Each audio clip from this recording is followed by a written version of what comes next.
noches. ¿Me escuchas bien? Sí, sí se escucha y pues bueno, hay unos temitas para compartir pantalla, pero creo que ya se ve mi pantalla, no sé si se me pueden confirmar. Sí, sí, se ve perfecto. Gracias, ya está bien. Bien, muy buenas noches a todos los colegas que se han conectado ya por temas de tiempo. Vamos a ir iniciando con esta sesión. Agradecerles su participación a cada uno de ustedes y por haberse dado el espacio en este jueves por la noche, ¿no? Muchísimas gracias a cada uno de ustedes. Bien, el día de hoy queremos compartir con ustedes este espacio que tiene una dinámica diferente a la que hemos ido llevando a cabo, porque lo hemos titulado Conversatorios con líderes en calidad, donde pues vamos a conversar justamente acerca de algunos temas relacionados a todo lo que es en este caso la calidad analítica, ¿no? Viéndonos o haciéndonos la pregunta si, para que ustedes puedan responderse al finalizar este curso, si su laboratorio está preparado para los nuevos desafíos en la calidad analítica. Entonces, en este espacio, pues vamos a participar mi persona, Claudia Heredia, y el doctor César Colino, quien me acompaña en esta oportunidad y hemos tenido pues ya varias oportunidades de trabajar con él en diferentes cursos y realmente es un gusto poder contar con tu presencia, estimado César. Muchísimas gracias por participar y por darte el tiempo de compartir todo lo que sabes con nosotros.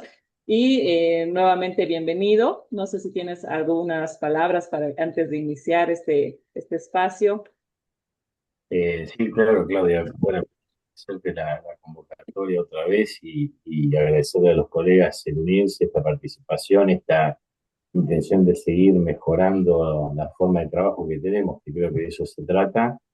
Y a mí me gustan estos espacios que son más como desestructurados, viste, que los cursos, los webinars convencionales, porque bueno, acá está la oportunidad también de que ustedes, me refiero a los colegas, abran los micrófonos, hagan preguntas, o sea, más bien un diálogo más que un monólogo, a través de comentarle un par de conceptos que creemos fundamentales con Claudia de estos aspectos, y bueno, abrir un poco el debate para comentar un poco la forma de trabajo, las necesidades que tiene y conocernos un poco más. Así que agradecido por estar acá y bueno, y bienvenidos a todos y a todas. Muchas gracias, gracias César. Ahí estamos teniendo en el chat igual algunos que quieren ingresar. Denme un minutito, por favor, antes de empezar, Sí, eh, así para poder tranquilo. darles el enlace. Hemos tenido ahí un inconveniente. Ya, bien. Eh, Bien, entonces, bueno, nuevamente darles la bienvenida y por estar en este espacio. Y pues vamos a iniciar en esta primera oportunidad hablando sobre los métodos analíticos, ¿no? Y para esta primera parte, nosotros, bueno, quisiera conocer tu opinión, César, sobre cuáles son los errores más frecuentes que cometen los laboratorios al evaluar el desempeño analítico y qué riesgos estos van a representar para la calidad de los resultados, ¿no? Este tipo de errores, cómo pueden afectar en la calidad analítica de nuestras mediciones en el laboratorio. Bueno, genial, genial, Claudia, con la presentación te lo comento en base a ello. A ver, esto está esquematizado para entender que el acto de medir o el acto de la medición es un proceso, ¿verdad? Como tenemos allí puesto en pantalla, que aborda desde aspectos preanalíticos, pasando por aspectos analíticos y posanalíticos. Actualmente, más allá de la evolución de muchos aspectos que hemos tenido, de la ciencia, la tecnología, de la misma economía, seguimos teniendo un déficit importante o un problema importante en la etapa preanalítica, tanto como que representa un 60% en promedio del error que aporta todo el proceso de medición, ¿sí? Y cerca de un 30% está en la etapa posanalítica. En la etapa analítica propiamente dicha, que es el propio acto de medir, ¿no? Cuando uno realiza una cuantificación semiautomatizada o automatizada en el laboratorio, representa cerca de un 10-12%, pero esto digamos que está, digamos, refrendado o sostenido por la literatura, uno en cada laboratorio con cada método, equipamiento que refiero tiene que demostrarlo, ¿no? que parte de eso es lo que vamos a abordar en este conversatorio y posteriormente en el curso que hemos diagramado. Pero quiero mencionar esto porque la etapa preanalítica sigue siendo un problema, lo mismo que la etapa postanalítica, en cuanto a la calidad y la confiabilidad del resultado que se brinda. Tiene un impacto tan importante que muchas veces tenemos sistematizados justamente los sistemas de medición bien afinados, bien calibrados, bien controlados, con un control de calidad externo satisfactorio perfecto, y sin embargo el resultado o el servicio que se brinda no es satisfactorio. Y eso no depende solamente de esa etapa analítica, sino que tiene mucho que ver con la etapa preanalítica. Entonces, cuando uno habla de la etapa analítica, dice, bueno, yo como tenemos allí esquematización en el slide, yo evalúo el método, lo verifico, que de eso también vamos a hablar, y después lo empiezo a controlar, tanto interna como externamente. Ese control de calidad analítico es el homólogo a lo que son las auditorías o el chequeo permanente de cómo está funcionando el sistema que tenemos montado en el laboratorio y que tiene que estar basado o apoyando un sistema documental. Por eso, lo que dice allí, el SGC significa un sistema de gestión de calidad basado en los documentos del laboratorio, y la idea con las auditorías o con esos procesos de auditoría es chequear permanentemente cómo estamos trabajando y digamos y con qué sintonía. Esto en función de disminuir la variabilidad de las acciones que realizamos en el laboratorio. ¿Por qué digo esto? Porque muchas veces creemos que hacemos todas las mismas acciones o acciones similares para tomar una muestra, para conservarla, para rotularla, y cuando volcamos eso en un documento y explicamos la forma en que lo hacemos, vemos que tenemos pequeñas diferencias con nuestros compañeros de trabajo, ¿sí? Ni hablar si es un laboratorio donde trabajan muchas personas en diferentes horarios, y muchas veces ni intercambiamos palabras porque ni nos vemos en diferentes horarios del día, me refiero.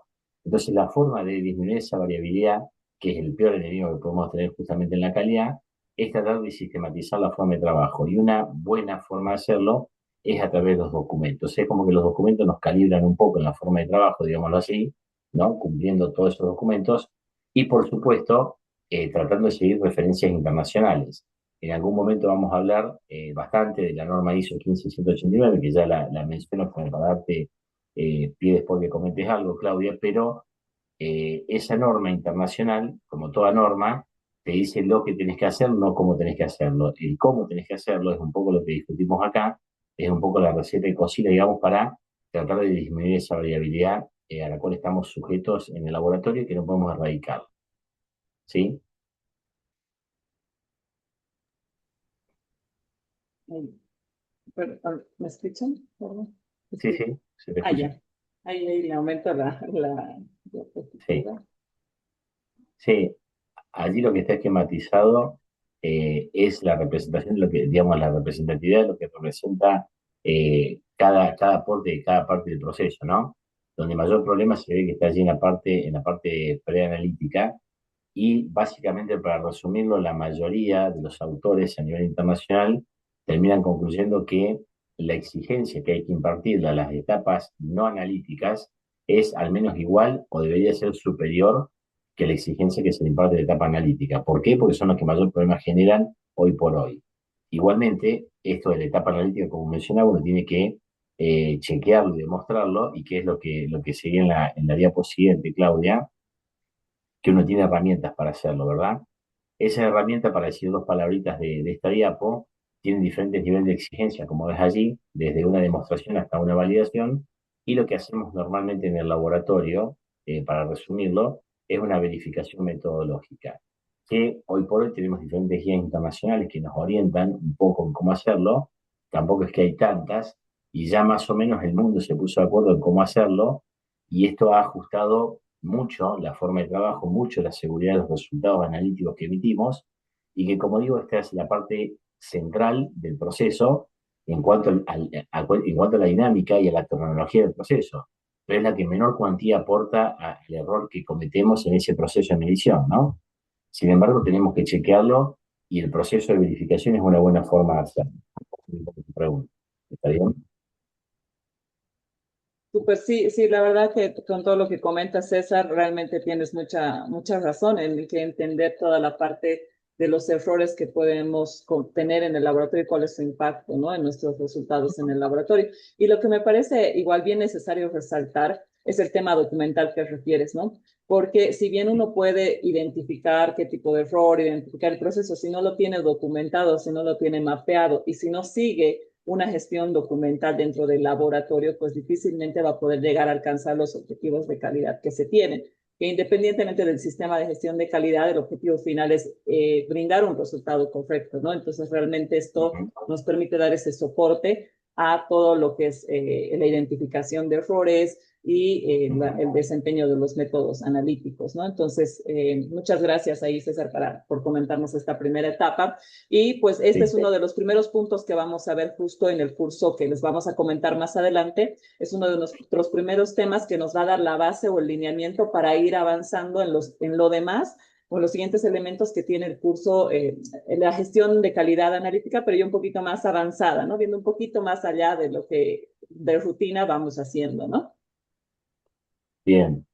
Yo en esta intención de, digamos, de pimponear un poco, intercambiarnos un poco la palabra, Claudia, ahora al revés, ahora te pregunto a vos, o un poco te convoco a que nos cuentes respecto a esto que decíamos recién, ¿no? De la evaluación metodológica, que hay diferentes jerarquías de forma de valor del método, y mencioné una norma internacional que es la 15189, que es una norma madre que nos nuclea a nivel de laboratorio, y un poco que nos comentes con tu experiencia y la perspectiva de esa norma, un poco los aspectos que se deben priorizar para, al verificar un método y por qué, generalmente esta etapa suele subestimarse, y también si podés mencionar un poco la diferencia entre validación y verificación, que son palabras que por ahí se intercambian y que no significan claramente lo mismo, para aclarar un poquito de eso.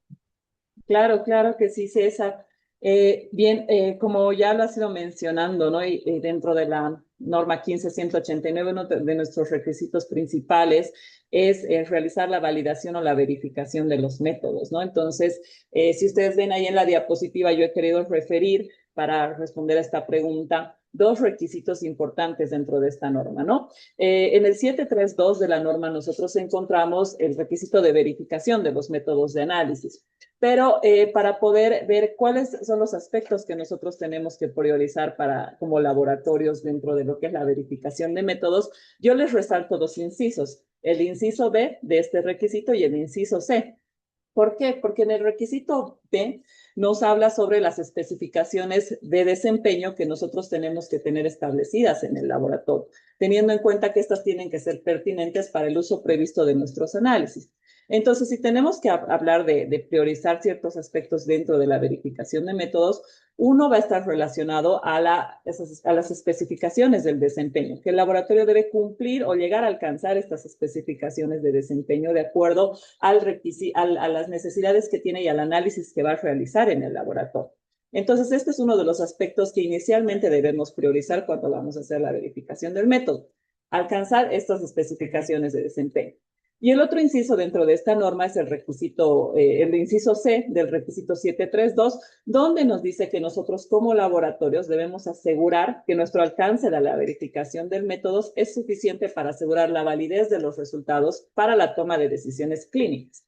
Entonces, en la verificación del método o de métodos, nosotros tenemos un aspecto estadístico, donde vamos a evaluar precisión, exactitud, linealidad bueno, todos aspectos estadísticos.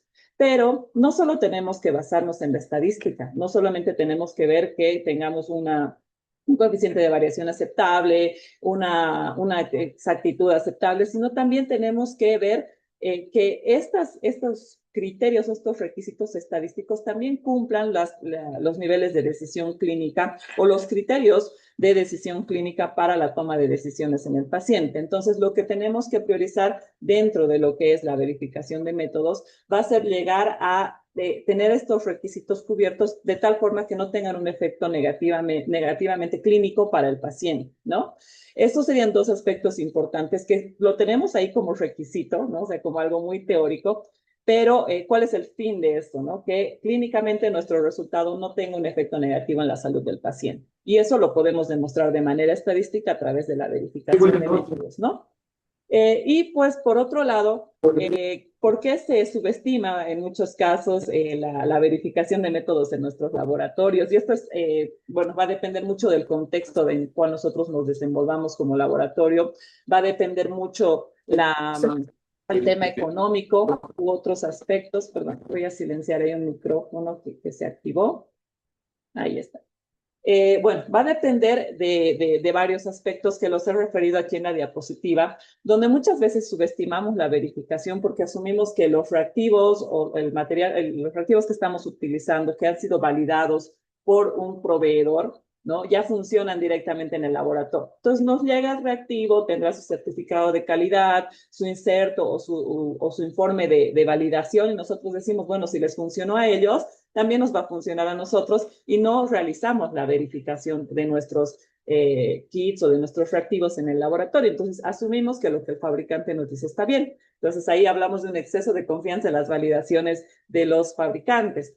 Sin embargo, cuando hacemos una verificación, nosotros demostramos que este kit o estos reactivos son, que estos criterios establecidos por el fabricante se cumplen en nuestro laboratorio, ¿no? Vamos a ver en la siguiente diapositiva esa explicación de manera más detallada, pero pues muchas veces nos pasa eso, ¿no? Que llega aquí y decimos, está validado, lo puedo usar.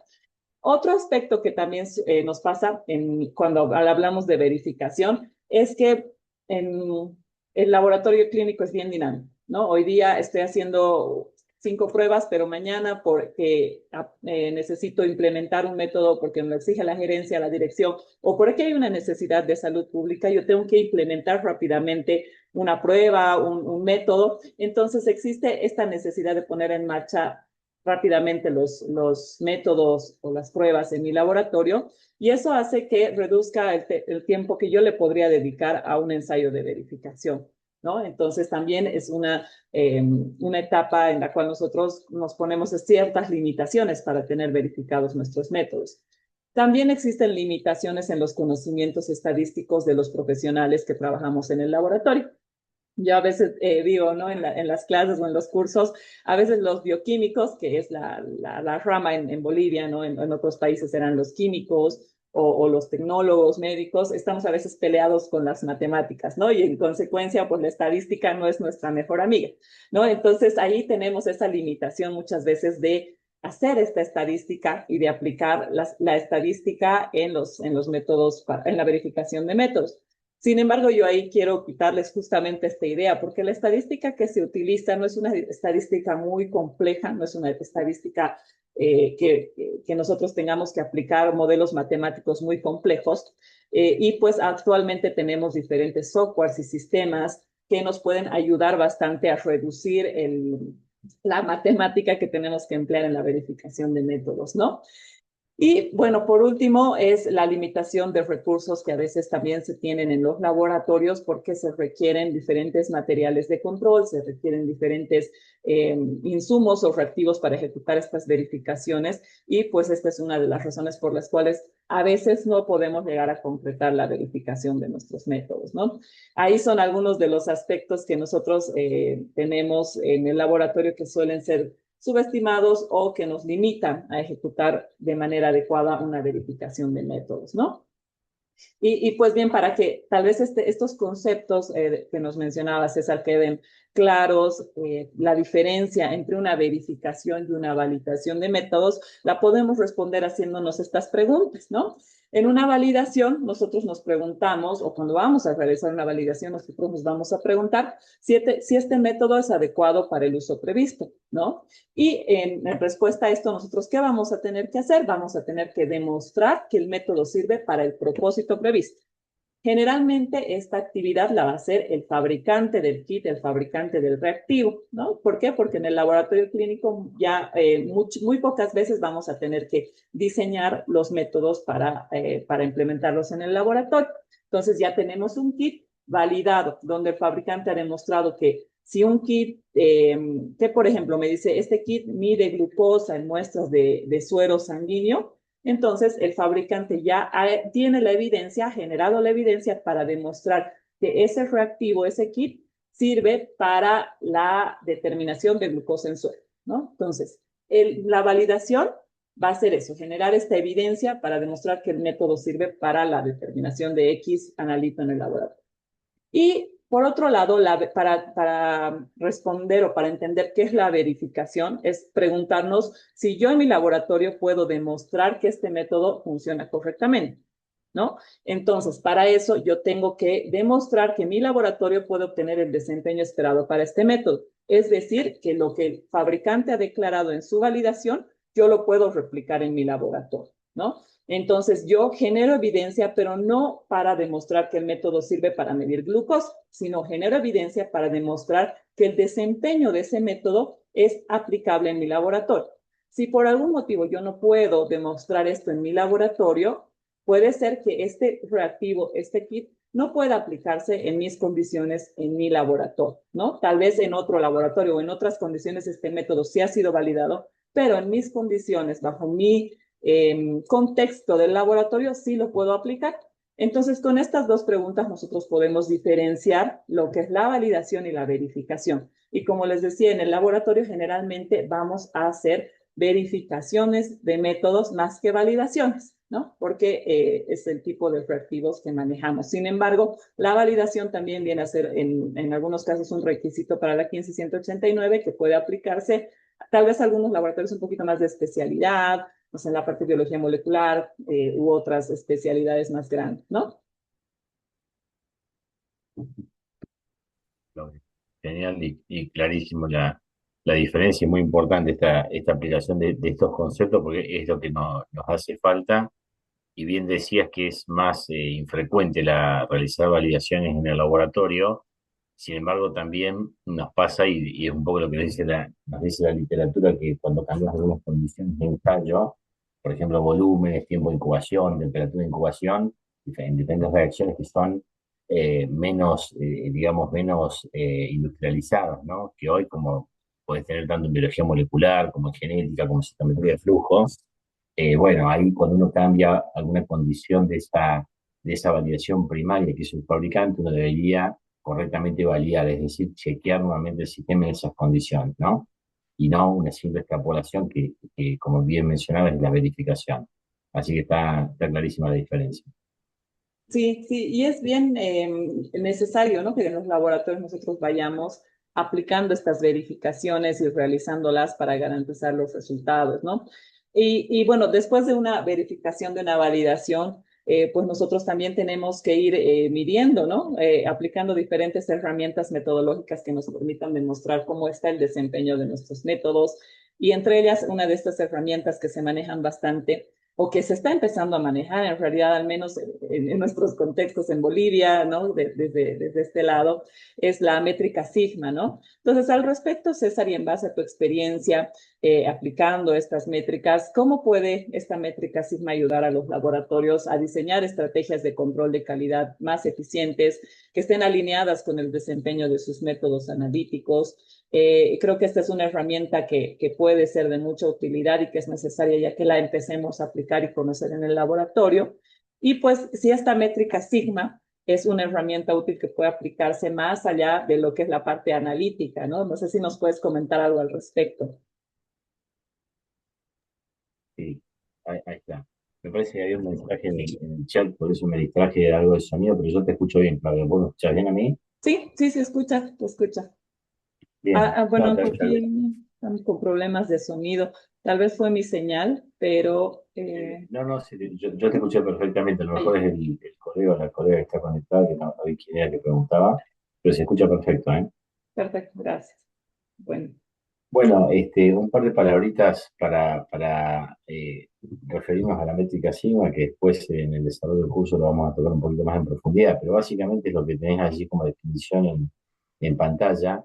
Esto fue una herramienta desarrollada por allá en el año 1986, no para laboratorios clínicos, sino para la industria en general, y aplicada para la mejora del proceso, ¿no? Y un poco la idea era minimizar lo que dice ahí, lo que está resaltado, la variabilidad en el proceso de fabricación, para disminuir los errores potenciales que generan básicamente un freno, o que generan básicamente un freno en la línea de producción, en los procesos industriales, y ese tiempo en el cual la línea no produce es mucha plata que se pierde. Entonces, uno termina entendiendo que hay una economía que mueve esto y que esto nace por una cuestión netamente económica. Ahora, cuando uno, como dice allí, mejorando la rentabilidad y la productividad de los procesos, ¿no? Entonces, cuando uno lleva esto al mundo analítico de nuestro laboratorio, la realidad es otra, No sé si querés pasar de diapositiva, Claudia, para ejemplificarlo.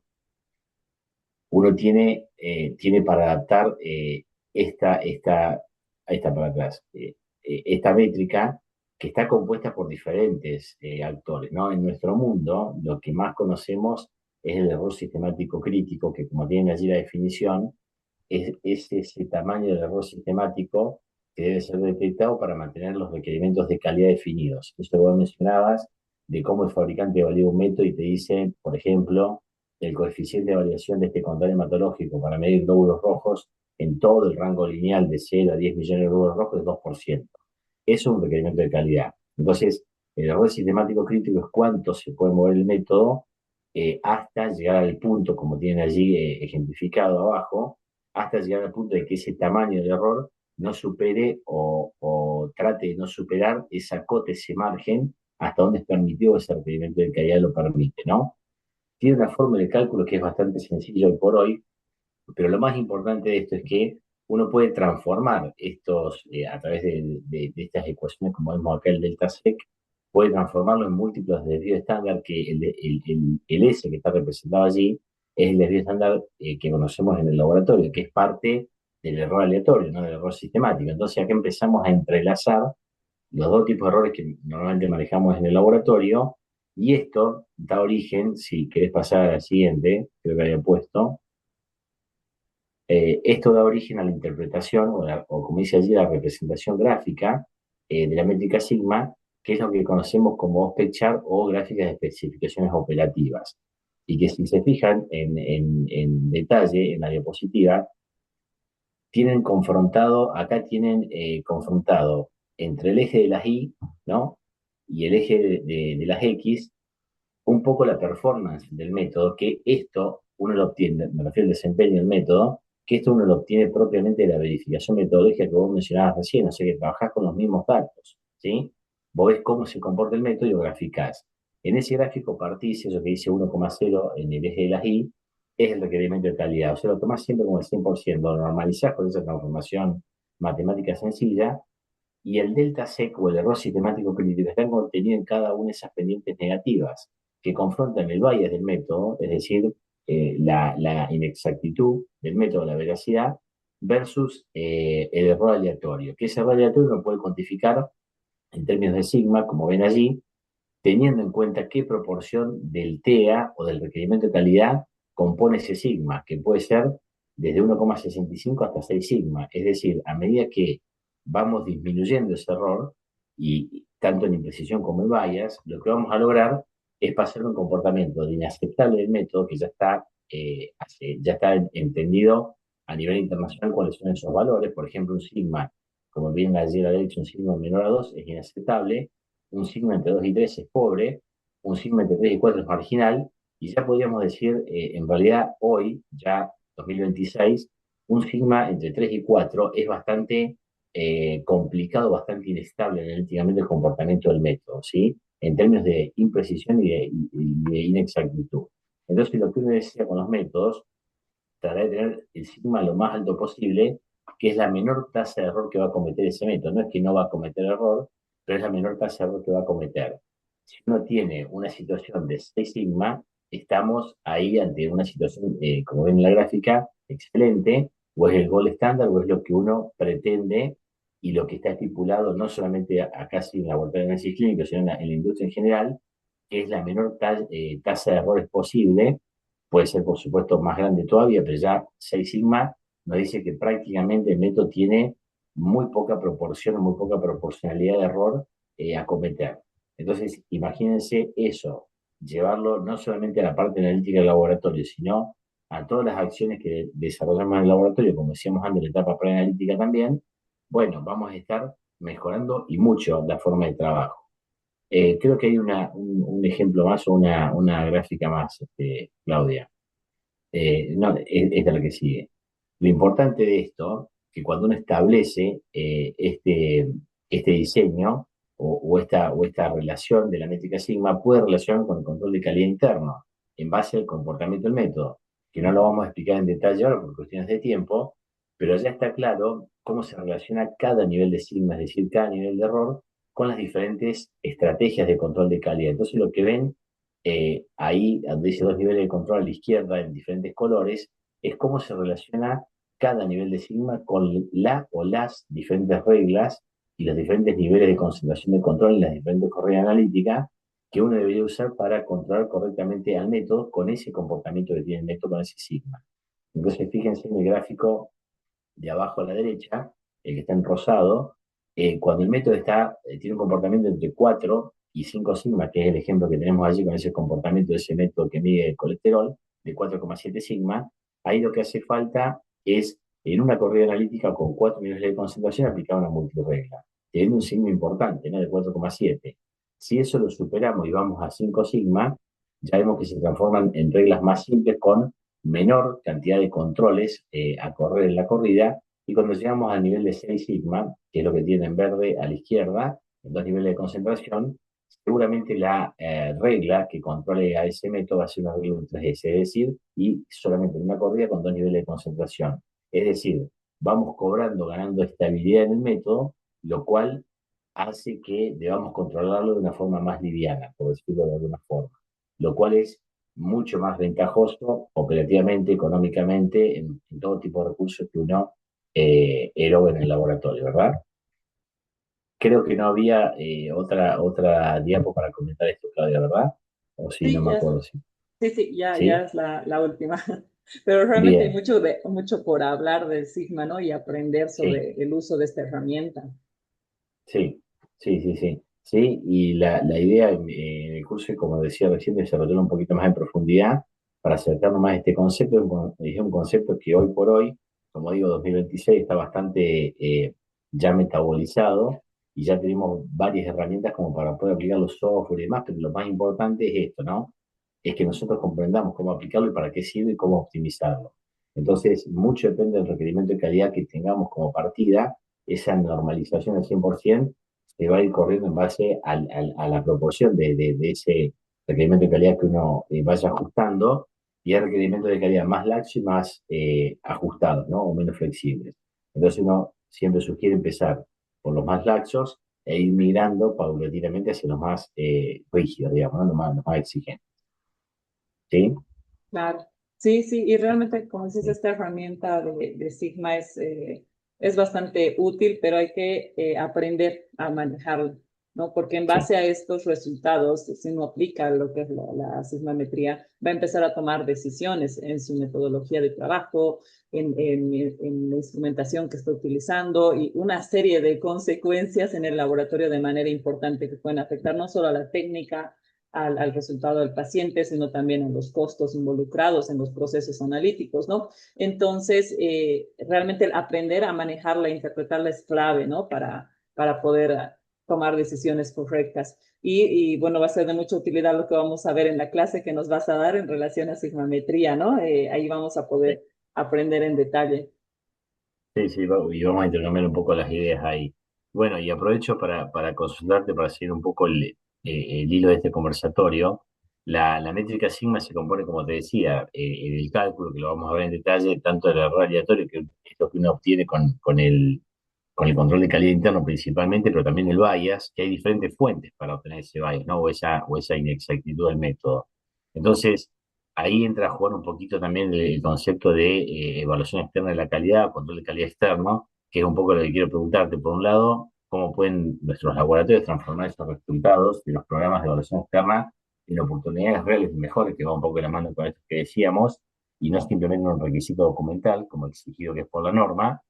Y también cómo repercute en acciones de mejora el análisis de tendencia de los programas de evaluación externa de la calidad, y cómo uno digamos, lo materializa en el laboratorio, ¿no? Realmente eso, Claudia.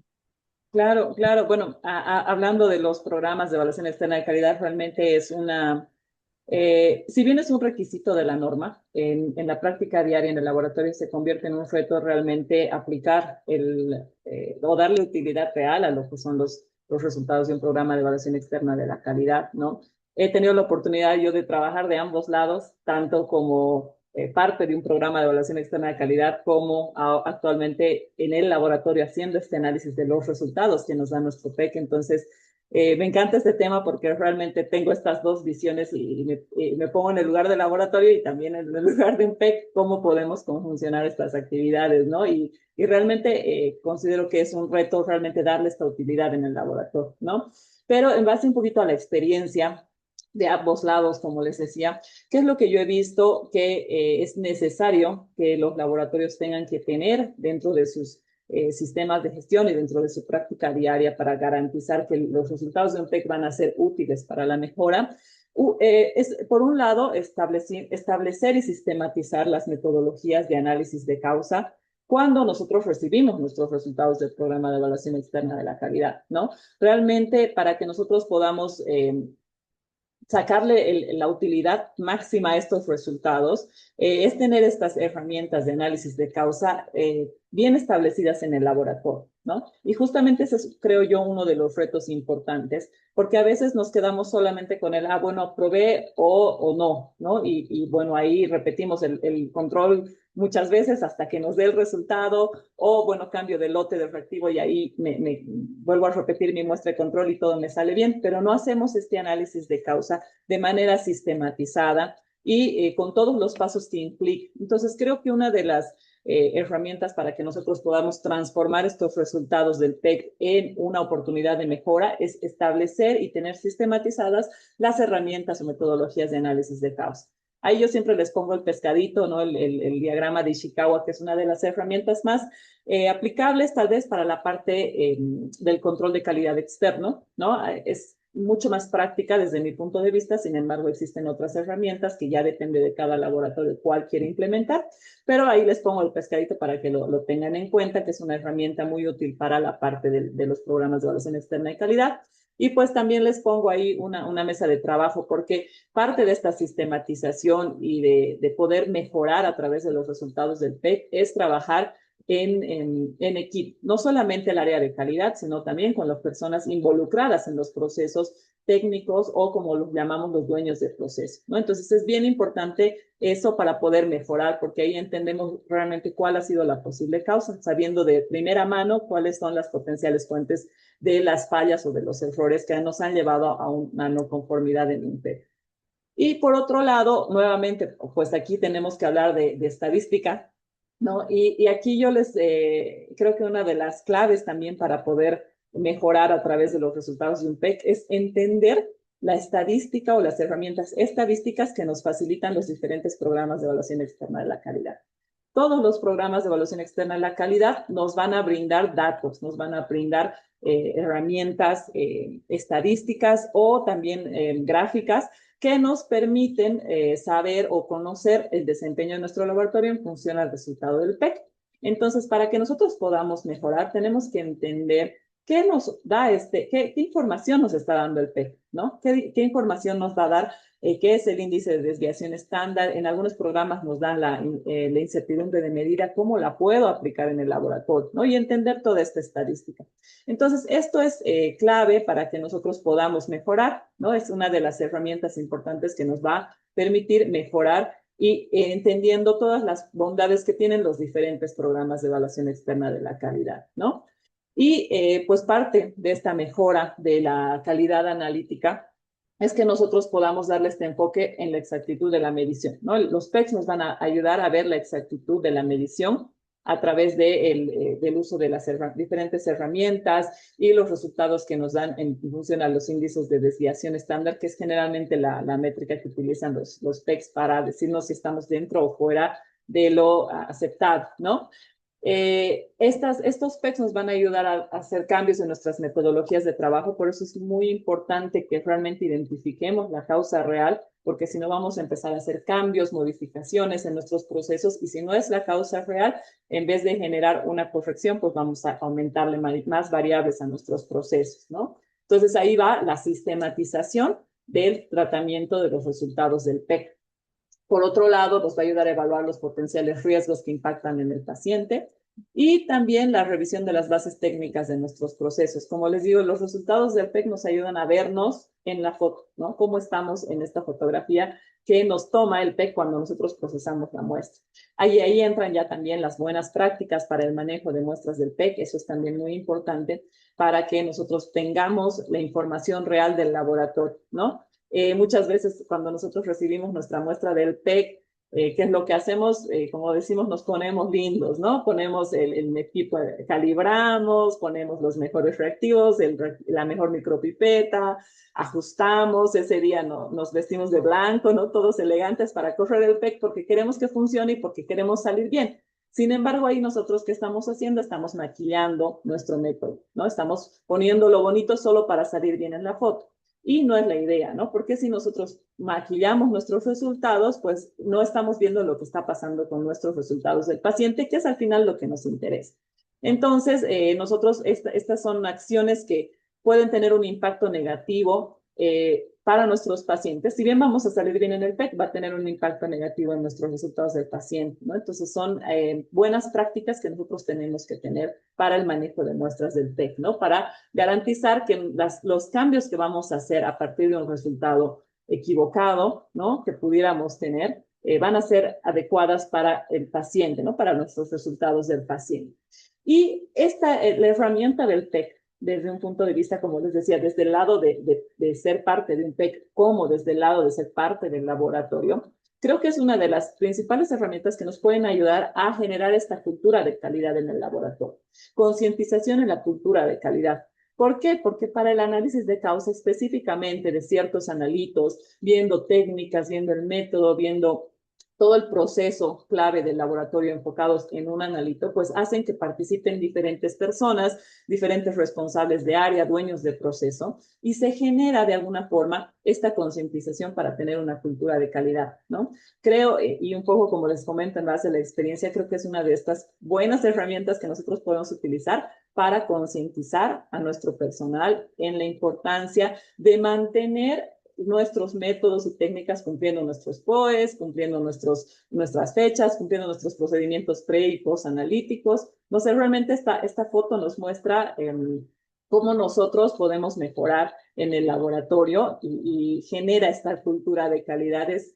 Es bien interesante cuando uno empieza a aplicarlo con los equipos de trabajo, cómo el chip empieza a cambiar en las personas que están en la operativa, ¿no? Que a veces, ay, no, el control, no, ¿por qué tengo que hacer, no? Sin embargo, cuando vas trabajando con ellos en cada ronda, viendo cómo les ha ido, evaluando sus resultados, explicándoles la estadística, pues realmente los resultados y la concientización en la cultura de calidad va mejorando ya a un nivel más estadístico, más técnico en términos de calidad, ¿no? Entonces, esa es realmente una de las bondades que tiene el PET. Genial, Claudia, genial y clarísimo y coincido 100% en lo que mencionaste y en lo que decías de que nos ponemos bonitos, ¿no? Cuando viene el que es algo muy real. Lo mismo pasa, algo similar pasa en las auditorías, tanto internas como externas, ¿no? Como que uno trata de mostrarlo mejor y por ahí el concepto, sobre todo en las auditorías internas, que es como este parangón, ¿no? Con el control de calidad interno analítico es justamente ver ahí la verdad de la cuestión para justamente encontrar o profundizar los defectos que podamos tener para optimizarlos y mejorarlos, ¿no? En ese concepto de mejora continua. Va de la mano con ese analítico que mencionabas, que el PEC es parte integrante, y como decíamos, enganchado con el tema anterior, es importante para el cálculo del sigma, ¿no? Que es un poco también lo que vamos a charlar en el curso. Así que genial la explicación y gracias. No, gracias, sí, César. Y pues bueno, hablando y continuando con toda esta parte del control de calidad analítico en el laboratorio, sabemos que el control de calidad externo es una parte dentro de la calidad analítica, pero también tenemos lo que es el control de calidad interno, ¿no? Que complementa a garantizar los resultados, o tanto la precisión como la exactitud de nuestros resultados, ¿no? Entonces, en este sentido, me gustaría saber tu opinión para ver si consideras que las estrategias que actualmente tenemos como en el control de calidad interno siguen siendo suficientes para los desafíos actuales en el laboratorio clínico o pues qué más se puede hacer, qué más podemos trabajar en el laboratorio. Bueno, es una buena pregunta. A ver, y ahí con esa diapo de fondo se puede ejemplificar poco y tal vez un poquito más con un par que sí también que había puesto. A ver, eh, lo que está desarrollado hasta el presente, si realmente tuviésemos la conciencia y el conocimiento de aplicarlo como corresponde, es bastante exigente y es bastante ajustado al comportamiento del método. Esto entendiendo, fíjense que en el esquema de abajo está representado para controlar el método después de haber evaluado el desempeño, después de haber hecho la verificación, me refiero, con dos niveles de control y el de la derecha con tres niveles de control, que podemos pensar en un método químico convencional cualquiera para la izquierda y, por ejemplo, un contador de hematológico en hematología, el de la derecha, ¿no? Si se pueden ver cómo está hecha la fórmula de cálculo abajo, donde dice sigma scale, creo, porque me está tapando acá el banner, a ver un segundito, no alcanzo a ver, sí, la escala sigma. Fíjense que se calcula con el requerimiento de calidad, que es el porcentaje del TA, menos el bias sobre el coeficiente de variación. Ese bias y ese coeficiente de variación es lo que uno correctamente debería obtener en el proceso de verificación, ¿sí? Cuando evalúe el desempeño del método. Que ahí empieza el problema. Muchos laboratorios, por diferentes motivos, no hacen o no hacemos la verificación del método que estamos utilizando, sea nuevo o esté en uso, ¿no? Entonces no tenemos el parámetro real de cómo se está comportando el método en términos de imprecisión y en términos de bias. Si uno lo pudiese hacer a eso y obtiene realmente el sigma del comportamiento del método, va a ajustar ese control de calidad interno con el algoritmo de reglas que vemos allí, que parece complicado, pero no es complicado para nada, porque tenemos software que lo hace mucho más leído, más leíble a esto. Uno va a desarrollar, como te decía, un control de calidad interno a medida de cómo se comporta el método. Hay que entender esto. Hoy, que seguramente la mayoría de los aquí presentes que estamos, lo hacemos por defecto, uno controla el método con lo que llama el control de calidad estándar que nos da el fabricante, que es un valor medio con un desvío estándar, una cota, y sobre esa gráfica va graficando los puntos que encuentra de esa muestra que procesa como control. Eso ahí, si bien es algo aproximado, no tiene ningún sustento estadístico de cómo fue obtenido ese valor, que de hecho no fue obtenido ese valor medio, y esos desvíos me refiero, que de hecho no fueron obtenidos por el método en nuestro laboratorio, sino fueron obtenidos por el fabricante donde él validó ese método. Entonces, esta adaptación, pero pasando por el medio por una verificación, nos va a dar esta posibilidad de ajustar el control de calidad interno al comportamiento real del método. Entonces, cuando uno hace eso, empieza a ver que no solamente se modifica la media sugerida por el fabricante, sino que esa cota o ese rango o esos desvíos estándar que aporta el fabricante se empiezan principalmente a disminuir, porque el comportamiento que tiene el método generalmente es robusto. Uno tiene que chequearlo eso, pero es robusto. Y ahí empieza todo este desafío para ver qué comportamiento real tiene el método en términos de sigma, es decir, cuánto se equivoca el método, ¿sí? Desde algo muy complicado de controlar, me refiero, que sería un comportamiento de 3 sigmas o menos, hasta una situación ideal de 6 sigmas o más, ¿sí? Si pasás a la que sigue, Claudia, comento un par de cosas más de esto. En base a eso, esto que bueno, no se ve lamentablemente muy bien en la gráfica, recién veíamos, ahí está, recién veíamos, pero ahí está la bibliografía para que la busquen y igualmente esto después se le puede brindar también a los colegas. Esto acá, estos nomogramas, nos hacen entender, además del comportamiento del método, la frecuencia real de cada cual, en base al comportamiento sigma me refiero, ¿no? La frecuencia real de cada cuántas muestras de pacientes uno debería pasar las muestras controles. Es decir, no es en cualquier momento, cuando uno le parezca, cuando uno diga, bueno, al principio del día, al final del día, no, sino que en base al comportamiento del método, otra vez, en base a la verificación realizada, es que uno debería, cada tantas muestras pacientes, ir ajustando ese paso de controles, ¿no? Lo que tienen representado así en rojo es una gráfica inicial de 4 sigmas, cuando uno mejora el método y va a 5 sigmas, que fíjense que tiene una máxima de corridas de 1000 muestras. Si pasa aquí a la siguiente, Claudia, va a estar más claro, porque acá se ve chiquito, para representarlo. Fíjense en esto que está tomado, por supuesto, de la literatura del doctor Wisgar, que es uno de los genios que desarrollaron toda esta temática. Fíjense, veámoslo de izquierda a derecha, perdón, en pantalla de derecha a izquierda, sería desde 3 sigma hasta 6 sigma abajo, me refiero. Fíjense que cuando el método tiene un comportamiento de 6 sigma, de 3 sigma, perdón, bueno, empezó al revés. No lo pongas a eso, si no confunde. Anda una para atrás. O está yendo solo. ¿Está animado? Sí. Ahí está. Ahí está. Bueno, no importa. Empiezo al revés para que sea más fácil. Cuando el método tiene un comportamiento bajo o malo, digamos inestable de 3 sigma, es decir, que es inestable analíticamente, además de aplicar todo el algoritmo de reglas que ven aquí, uno debería, en una corrida analítica, correr 6 controles, pero cada cuántas muestras de pacientes, cada 45 muestras de pacientes. Entonces, imagínense, en un control hematológico, los laboratorios que tenemos 200, 300, 500 hemogramas por día, cada 45 muestras de paciente pasar los controles, lo costoso que es y lo inoperativo que es prácticamente. ¿Se entiende?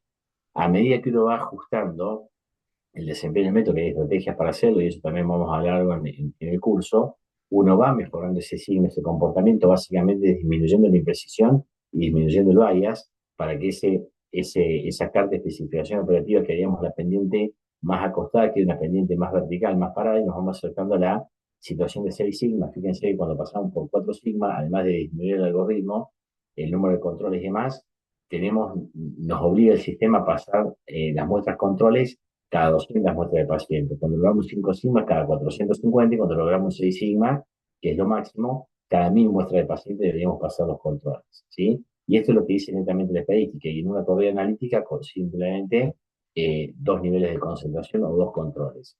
Es decir, que la estrategia con esto, para ajustarlo, para responder a tu pregunta, Claudia, hoy la estrategia convencional de control de calidad, lo que vimos por defecto de utilizar la media que nos da el fabricante con los márgenes del fabricante, ya se queda corto, ¿sí? No nos asegura en su totalidad que podamos detectar errores reales que están pasando.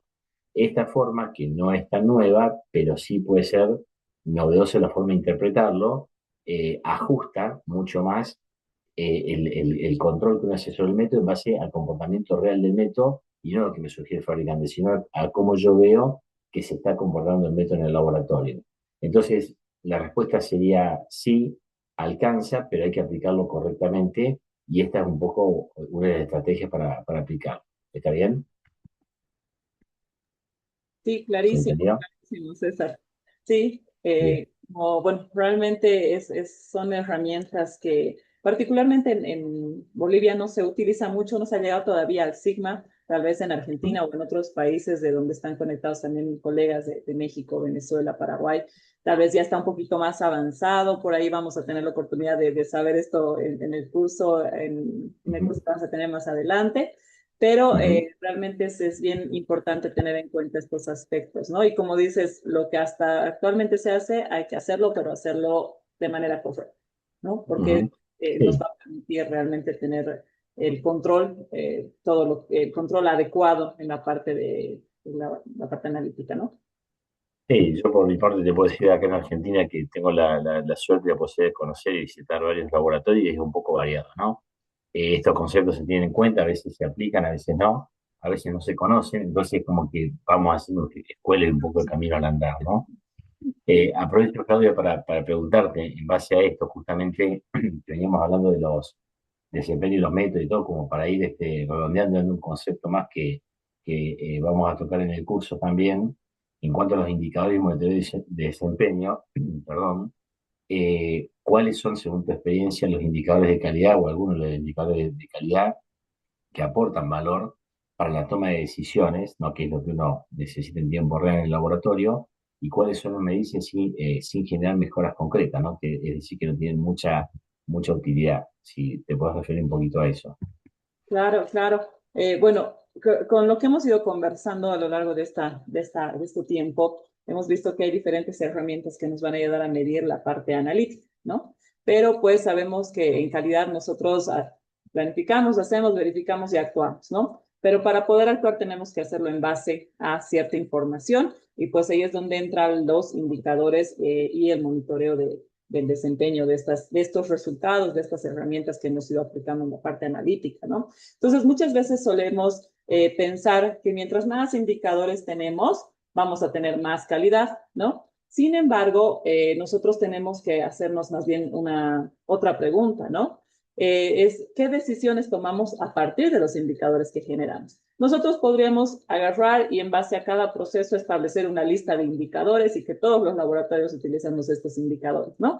Entonces sería muy fácil, sería muy práctico para todos los laboratorios. Sin embargo, cuando hablamos de indicadores, pues es importante saber cuál es el indicador adecuado para mi laboratorio y qué decisiones me permite tomar este indicador. Si estas decisiones realmente me van a permitir mejorar mi sistema de gestión, mejorar mis herramientas analíticas. Entonces, nosotros tenemos que establecer nuestros indicadores haciéndonos estas preguntas, ¿no? ¿Sí? ¿Qué riesgo estoy controlando aplicando este indicador? ¿Qué oportunidad de mejora estoy identificando? ¿Y qué acción voy a implementar con esta información que me va a generar el indicador? Entonces, estas tres preguntas nos van a permitir definir si los indicadores que estamos aplicando en el laboratorio son los adecuados y realmente me permiten mejorar, ¿no? Entonces, establecer una lista específica de qué indicador es cerrarnos, es encuadrarnos para todos los laboratorios, ¿no? Entonces, tiene que ser el diseño y el establecimiento de los indicadores de calidad relacionados a la parte analítica, pues va a estar en función a las necesidades que tiene el laboratorio, ¿no? E incluso va a estar relacionado a la profundidad con la cual va a manejar los datos analíticos, ¿no? Si un laboratorio maneja solamente un control de calidad analítico básico frente a un laboratorio que maneja un control de calidad en base a la sismometría, pues tal vez va a tener diferentes indicadores que les van a permitir tomar diferentes decisiones, ¿no? Entonces, realmente tenemos que evaluar qué indicadores me van a permitir tomar decisiones correctas para mi proceso analítico, ¿no? Sabemos qué indicadores para la parte de gestión, pero en este curso, pues vamos a hablar de los indicadores enfocados a la parte analítica, teniendo en cuenta esto, ¿no? ¿Cómo yo diseño estos indicadores para darle una utilidad real al laboratorio, ¿no? Entonces, el objetivo de un indicador es que nos permita priorizar acciones y tomar decisiones a partir de la identificación de los riesgos, ¿no? De tal forma que tengan un impacto positivo en garantizar la seguridad del paciente, la eficiencia operativa y la confiabilidad de los resultados, ¿no? Este es el objetivo de los indicadores que nosotros vamos a aprender a diseñar, a generar, teniendo en cuenta diferentes herramientas, ¿no? Actualmente en el laboratorio pues tenemos, por un lado, las herramientas tradicionales que pueden trabajarse con un Excel, con una base de datos, ¿no? Sin embargo, ya tenemos, la tecnología nos ayuda un montón para poder diseñar otras herramientas que sean un poquito más visuales, que sean más concretas. Ahí entra un poco el manejo de la inteligencia artificial también, ¿no? Realmente ya estamos en esta etapa en la cual estas herramientas nos van a permitir mejorar la interpretación o optimizar los tiempos y manejar bases de datos más grandes cuando hablamos de análisis de datos y generación de indicadores, ¿no? Entonces, este tema pues es bastante amplio en el cual vamos a poder ir viendo cómo estos indicadores van a aportar valor a nuestro sistema de gestión de calidad, ¿no? Entonces, lo que vamos a ir viendo también en el curso es cómo monitoreamos de manera continua el desempeño analítico utilizando estas herramientas estadísticas y otras herramientas informáticas, ¿no? Los indicadores del proceso asociados a la etapa preanalítica y postanalítica, que como les mencionaba son diferentes a los que manejamos en la parte de gestión, de cumplimiento de objetivos de calidad o manejo de no conformidades, ¿no? Va a ser un poquito diferente. En base a tener bases de datos o lo que se llaman tableros de datos, tableros de información para generar herramientas visuales, ¿no? Entonces, realmente toda esta parte de indicadores va a tener necesariamente tiene que estar como muy enfocado al contexto de cada laboratorio, pero sabemos que nuestros laboratorios son tan variables y tenemos que aprender a diseñar nuestros indicadores de acuerdo a la complejidad del laboratorio o al avance que tenga el laboratorio dentro de lo que es la implementación del control de calidad analítico o las herramientas analíticas que estén utilizando o incluso la tecnología que trabaja el laboratorio o con la cual realiza las pruebas el laboratorio, ¿no? Entonces, los indicadores de calidad, pues vamos a aprender a diseñarlos y realmente tienen un impacto importante para todo lo que hemos ido viendo en la toma de decisiones, ¿no? Podemos medir el control externo, podemos medir el control interno, pero la toma de decisiones también va a tomarse a partir del desempeño del uso de estos indicadores, ¿no? Nos va a ayudar mucho a tomar decisiones correctas en cuanto a lo que es la calidad analítica en el laboratorio, ¿no? Entonces, por ahí vamos a ver estas herramientas en el curso y en la clase que corresponde a este curso, que es bastante amplia. Y ahí igual, ¿no? Los bioquímicos a veces peleados con la tecnología, pero no, van a ver que las herramientas tecnológicas, algunas herramientas de inteligencia artificial también son súper útiles y lo que podíamos ver muy complejo, ahora ya lo podemos ver mucho más sencillo siempre y cuando lo manejemos de manera correcta, ¿no? Eso, digamos, sería lo que enfocaríamos en cuanto a lo que son los indicadores para el monitoreo del desempeño. Bien, la verdad, Claudia, que me parece, perdón, se me había tildado acá está, me parece súper interesante estos indicadores, por eso te lo preguntaba, que vos tenés mucha experiencia en esta temática. Es un desafío importante porque justamente los indicadores, como su palabra lo indica, nos tienen que indicar algo, o los generamos, o los creamos, o los armamos para que nos indiquen una situación, y en base a eso, en base a lo que estamos viendo, tomar una decisión, ¿no? Que puede ser hacer nada porque está todo bien o cambiar algo radical, ¿no? Para ya sea analítico o inclusive no analítico, ¿no? Puede ser indicadores contables, indicadores de performance del desempeño de las personas en cuanto a extracción, en cuanto a tiempo de respuesta, a conservación de muestras, rotulado de muestras. Me refiero a indicadores preanalíticos, son muy complejos también y muy necesarios, por esto que mencionaba anteriormente al principio de la charla, ¿no? De que mayor problema lo seguimos teniendo en la etapa preanalítica, y estos indicadores, inclusive indicadores internacionales sugeridos por IFSC y demás, son súper importantes también, o sea que va a ser un complemento muy, muy lindo esto que puedas darnos en el curso. Así que gracias por la respuesta, Claudia. Genial. Sí, sí, realmente es un tema que tal vez va a cerrar todo lo que vamos a ir viendo, ¿no? A lo largo del curso para poder generar realmente calidad analítica en el laboratorio, ¿no?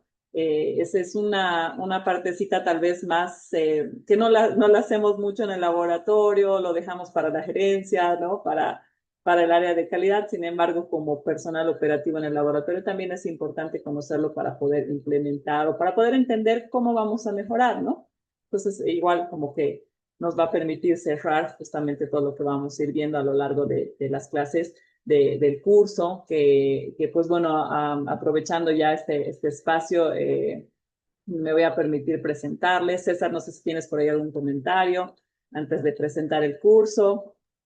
No, no, no, simplemente, bueno, presentado tranquila, pero simplemente agradecerte la invitación, la convocatoria, agradecer a los colegas que estén acá enganchados a esta hora, este día, para escucharnos, para intercambiar un poco, desear que sea de utilidad lo que estamos hablando. Yo creo que sí lo es. Yo, en lo personal, hace más de 20 años que trabajo en calidad y hemos visto cómo todos estos conceptos realmente ayudan y aportan muchísimo a la mejora en el laboratorio, optimiza, digamos, desde el punto de vista industrial, que fue donde nació esto, como dije, nos hace ahorrar plata, tiempo, recursos y demás, y en lo que más nos interesa en cuanto a la seguridad que le brindamos al paciente se maximiza, y estamos haciendo lo mejor que podemos con todas estas herramientas, ¿no? Que por supuesto van a seguir evolucionando por suerte, y ese es un poco el atractivo que tiene o el desafío que nos pone la ciencia, la tecnología, la economía siempre por delante. Entonces, nada,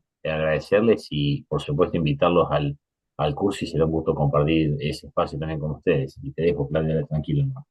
Gracias César. Y pues bueno, gracias por haber también participado de este espacio. A todos los colegas que han estado presentes, igual agradecerles. Igual si tienen alguna pregunta respecto a esta charla que hemos tenido con César, tratando de ahí de disipar algunas preguntas, las pueden ir haciendo al chat mientras yo les voy comentando lo que va a ser este curso que hemos lanzado, que se llama Gestión Avanzada de la Calidad Analítica, herramientas para el laboratorio clínico, donde vamos a ver algunos aspectos analíticos de manera un poquito más avanzada a la cual siempre se maneja, ¿no? Generalmente hablamos solo gráficas de Levi-Jennings, estadística básica, pero en este curso pues vamos a ir un pasito más allá para que ustedes puedan ir conociendo los diferentes aspectos que hemos ido conversando en esta oportunidad.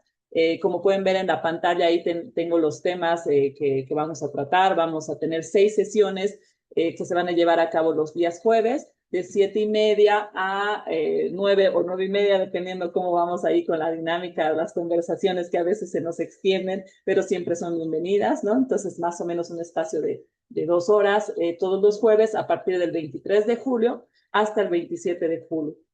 El curso incluye certificados de participación, material de las clases que vamos a ir compartiéndoles con César y grabaciones, el acceso a las grabaciones de las clases de manera indefinida.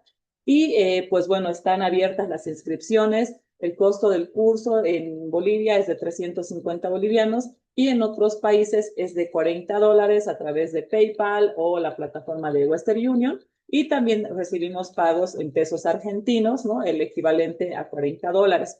Les voy a compartir si ustedes quieren más detalles de lo que va a ser nuestro curso, el temario que vamos a trabajar, les quiero compartir, si me permiten, ahí mientras se van animando a las preguntas o a las dudas o a los comentarios que tuvieran de lo que hemos ido viendo con César. Denme un minutito, les voy a compartir el temario que tenemos. Y ahí aprovecho de mostrarles nuestra página web donde vamos a tener diferentes accesos, diferentes plataformas. Va a ser una plataforma muy dinámica. Estamos trabajando justamente en mejorarla y en darles mayores servicios a través de la plataforma. Pueden conocer nuestros servicios. Pero pues bueno, lo que yo en esta oportunidad quiero mostrarles y les vamos a pasar el enlace en un momentito al chat, aquí está nuestro curso.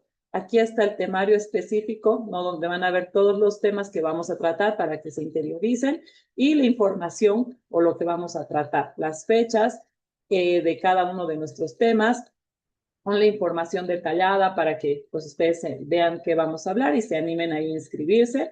Nuestros aranceles y el link, si quieren directamente inscribirse, el link de inscripción, donde está toda la información de pagos a través de los diferentes medios y países cuando no sean de Bolivia, ¿no? Entonces, este link yo les voy a pasar en un momentito al chat para que ustedes lo tengan y pues bueno, invitarlos a que realmente participen de este curso. Realmente va a ser un curso que estamos preparando con mucho entusiasmo para cada uno de ustedes, para compartir la experiencia que hemos ido ahondando a lo largo de estos años y en la parte de laboratorio, en la práctica diaria en la cancha, ¿no? Entonces la idea es transmitirla para que ustedes también puedan hacerlo en sus laboratorios y puedan mejorar sus procesos, ¿no? Entonces, bueno, agradecerles la participación. Creo que tenemos ahí un comentario o una pregunta en el chat. Si me permiten un minutito. Aquí hay una pregunta de Stefan Yurko. ¿Hay algunas de las 3 metodologías por las que tengan preferencia a la hora de establecer las especificaciones de la calidad o en base a qué las realizan? César, no sé si tú quieres comentar algo o si no, igual yo complemento. Sí, sí. Acá lo estaba leyendo, ahí lo veo a Gonzalo también, un gusto, Gonzalito, verte acá presente. Gracias, Estefan, por la pregunta. A ver si lo interpreto bien. La preferencia debe establecer las especificaciones de calidad, o decir, las metas de calidad, lo que hablamos del error total, y entiendo que se refiere a eso, Claudio, ¿no? El error Sí, total. Bien. los modelos, A creo ver, que se refiere a los modelos de sí, no. ¿Los modelos de qué, perdón? los modelos que se tienen para definir los criterios de calidad, la Sí. jerarquía, ¿no? Sí. Sí, mira, no es que haya una preferencia, pero uno, digamos, yendo a lo concreto, uno trata de tomar o establecer los requerimientos de calidad, como decía al principio, más laxos, ¿no? Más flexibles, para que para que la introducción del laboratorio a esta forma de trabajo sea lo más liviana posible y empezar de a poco a ajustarlo. En base a eso, se toman normalmente por defecto, o uno de los requerimientos de calidad muy difundido, una de las escuelas muy difundidas es la de CLIA, ¿no? La de CLIA 2019-2024, y se toma eso como parámetro hoy más flexible para después ir ajustándolo y llegar a establecimientos a través de variabilidad biológica o la escuela de variabilidad biológica en cuanto a un comportamiento óptimo, mínimo o deseado, que lo deseado es lo estándar que se utiliza, para ir ajustando cómo se comporta el método. En base a eso, uno, bueno, va tomando esas decisiones, pero es como que lo jerarquiza de esa forma y lo empieza a utilizar de esa manera. No sé, Claudia, si querés complementar con algo. Sí, sí, bueno, es importante también considerar que cuando vamos a establecer los requisitos de calidad, también no puede ser una norma que todos mis métodos o todas mis pruebas van a tener el requisito de CLIA, ¿no? Así como por defecto agarro y elijo CLIA para todos. No, sino nosotros tenemos que también estudiar cada uno de los mesurandos para ver qué requisito es aplicable para ese mesurando.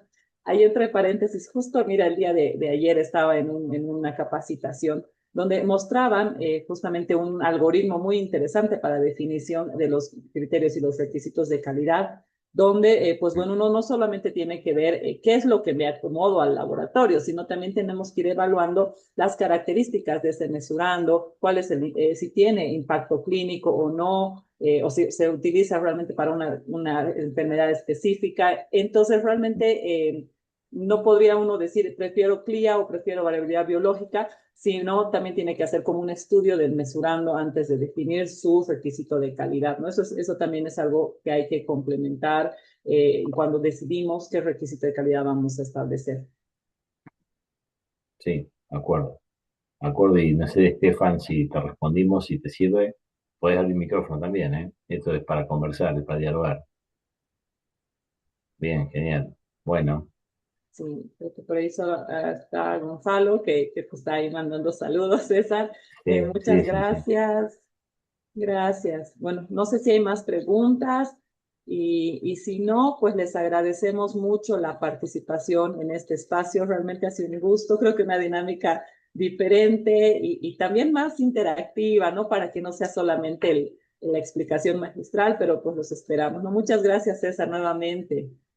No, gracias a vos, Claudia, y a todos los colegas por sumarse y por esta intención siempre de seguir mejorando, que es lo que yo rescato de nuestra hermosa profesión, que se llame como se llame en el país que estemos, como bien decía, tiene diferentes nombres, pero todos tenemos el amor este por la ciencia, por nuestros pacientes, por nuestros métodos, nos gustan los fierros, nos gustan los equipos, así que es una alegría bárbara. Y gracias por la convocatoria otra vez. Bueno, muchísimas gracias, César. Ahí a los que estamos conectados les envío en el chat la información del curso. Tienen los links y también el enlace para el número de contacto para que puedan, si tienen alguna duda o alguna consulta, pues contactarnos de manera interna y los esperamos en este curso. Las inscripciones están abiertas y pues va a ser bienvenidos cada uno de ustedes para poder intercambiar ideas y para poder seguir aprendiendo.